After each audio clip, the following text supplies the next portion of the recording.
you do right now to turn your life around, and this is so huge that I can't find the words to describe just how powerful this can be for you.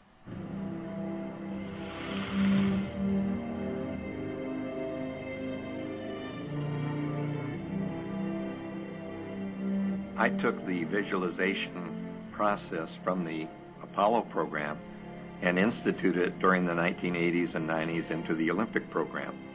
And it was called visual motor rehearsal. When you visualize, then you materialize. And the interesting thing about the mind is we took Olympic athletes and then hooked them up to sophisticated biofeedback equipment and had them run their event only in their mind. Incredibly, the same muscles fired in the same sequence when they were running the race in their mind as when they were running it on the track. How could this be? Because the mind can't distinguish whether you're really doing it or whether it's just a practice. I think if you've been there in the mind, you'll go there in the body.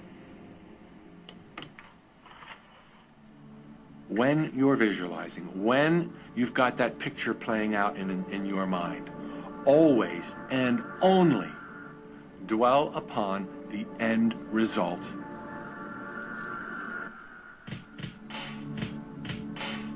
Here's an example. Look at the back of your hands right now. Really, look at the back of your hands. The color of your skin, the freckles, the blood vessels, the rings, the fingernails, the fake fingernails. Take in all those details right before you close your eyes. And then see those hands, your fingers, wrapping around the steering wheel of your brand new car.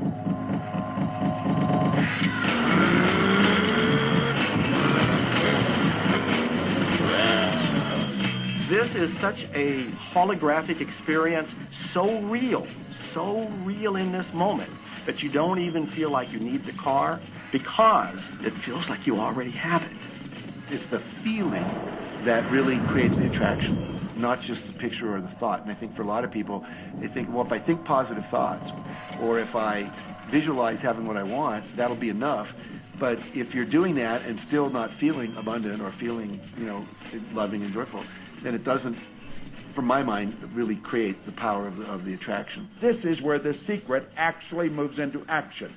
You put yourself in the feeling place of really being in that car, not, oh, I wish I could get that car, or someday I'll have that car, because that's a very definite feeling associated with that. It's not in the now, it's not, it's in the future. If you stay in that feeling, it will always be in the future. Feel the joy, feel the happiness, no matter how silly it seems in that dark and quiet room, and you're going, woohoo! Do it! A lot of people will say, come on, do I have to do that? How bad do you want change?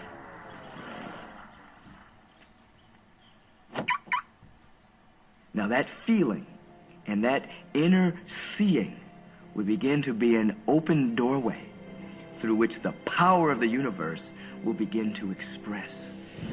What power I cannot say, all I know is that it exists. Our job is not to figure out the how. The how will show up out of the commitment and the belief in the what.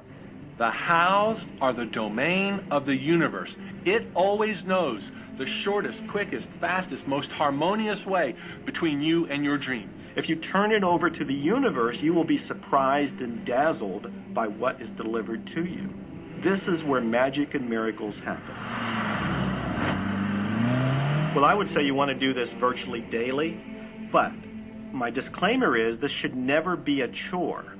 What's really bottom line importance here to the whole secret is feeling good. You want to feel exhilarated by this whole process. You want to be high, happy, in tune as much as possible. The only difference between people who really are living this way and people who aren't, living in the magic of life, is that the people who are living in the magic of life have habituated ways of being. They have habituated this process, and magic happens with them wherever they go because they remember it and they do it all the time, not as a one-time event. People hold that for a while and they're really a champion at it, and they say, you know what, I'm fired up, I saw this program and I'm going to change my life, and yet results aren't showing, and beneath the surface it's just about ready to break through, and someone will look at the surface results and go, this stuff doesn't work, And you know what? The universe says, your wish is my command.